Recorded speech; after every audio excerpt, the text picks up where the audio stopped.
Hello, it's me again. I'd like to talk to you this time about banks and mortgages and loans because everything you do is a big con.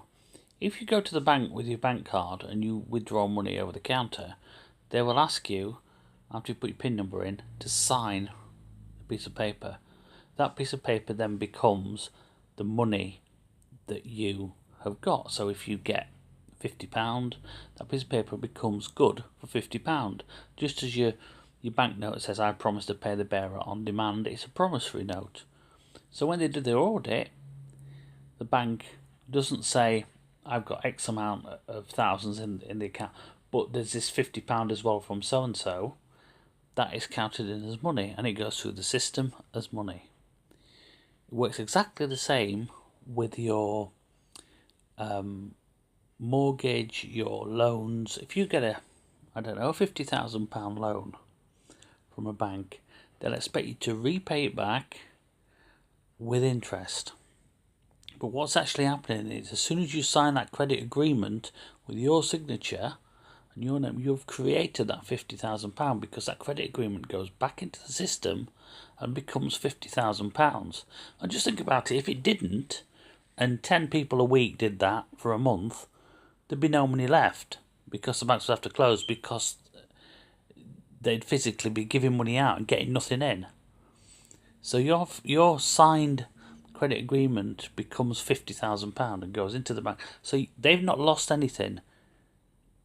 You've created £50,000, they've not lost anything. But then they'll say to you, I want you to pay back the money you've borrowed, in inverted commas, with interest, for a loan that doesn't exist, for money that you've created that they've already got in the bank, and again, plus interest.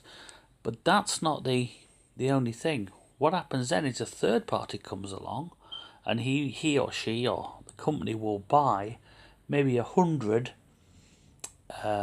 credit agreements from the bank, and he will insure them on the pretext that if someone defaults, misses three payments, they will get a large payout.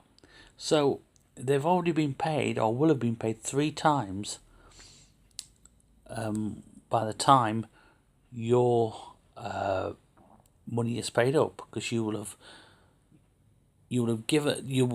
created £50,000, so they've lost nothing. They've got your 50,000. They've got maybe £17,000 interest, plus they've got the money from the third party who has also paid them for your credit agreement. And if you don't believe me, if you're nearing the end of a credit agreement, go into the bank and ask them to see it. They'll always say one or two things. Well, we've only old photocopies here, or it's at head office. You're entitled to that back. Once you've paid your loan, your money back, you're entitled to your credit agreement back. They can't give it you because they don't have it. They've sold it on. That's how they make money. That's why banks are fraudulent.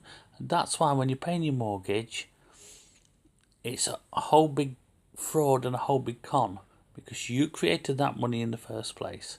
Yeah, the bank's not £140,000 down for the mortgage because they'd last a month and then that'll be it.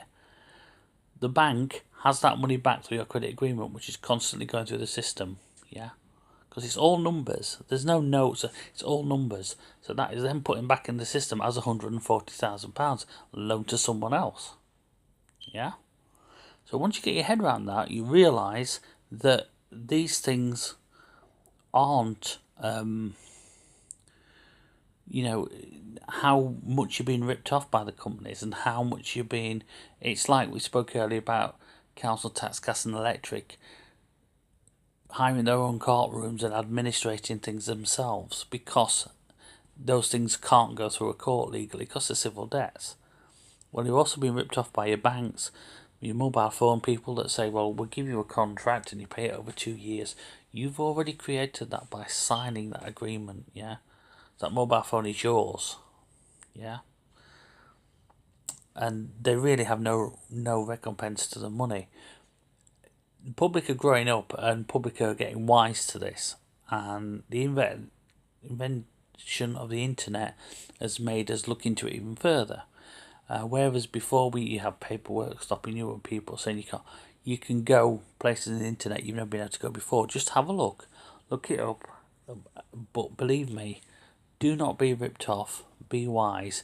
When you get something from the bank, if so, when you went to the bank for your 50 quid cash, why aren't they saying to you, well, here's your 50 quid, you pay it back to me 5 weeks at £11 a week. Yeah, just think about these things. Have a good day. Leave me any feedback you want to leave me, and see you guys later. Bye.